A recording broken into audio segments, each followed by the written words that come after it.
Welcome back to another technical deep dive here in the debug zone. Today, we're tackling a big question and breaking it down with insights from other users. Hopefully, this clears up some misconceptions and helps you get the answer you need. So buckle up, stay a little curious, and let's jump right in.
And that's a wrap.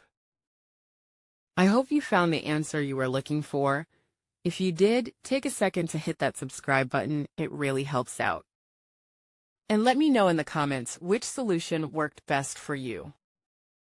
See you next time in the debug zone.